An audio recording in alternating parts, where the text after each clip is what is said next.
निघालो तरच वेळेवर बाजारात पोहोचेल. जाता जाता 1-2 व्यापाऱ्यांना कापड देऊन पुढे मग जायचंय. बघितलंच ना केवढं झालं ते. मजल गैरमजल करत जा. थांबा, मी फराळाचं बांधलं ते नाम्याला आणायला सांगते.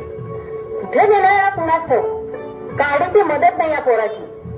नामदेवा, ए नाम्या. अगं खेळणं उमेदण्याचं वय आहे त्याचं. घरात कसा बसेल तो. गेला असेल परसदार. अहो पण घर कामात काही मदत नको का करायला.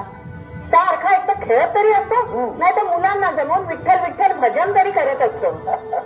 अगं देवाचं नामस्मरण करतो ते चांगलंच आहे की. लहानपणापासून भक्ती मार्गाची ओढ हवी मुलांना.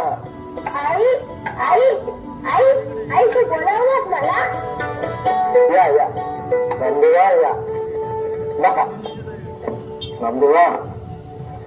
आम्ही निघालोय बाजाराला. आता तुम्हीच घरात मोठे. आम्ही नसताना पांडुरंगाला नैवेद्य दाखवला गेला नाही असं होता कामा नये. आधी देवाचं जेवण आणि मग आपलं.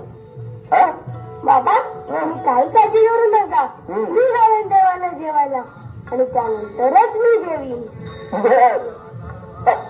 आणि तुम्ही म्हणता की नामदेव काम करत नाही म्हणून.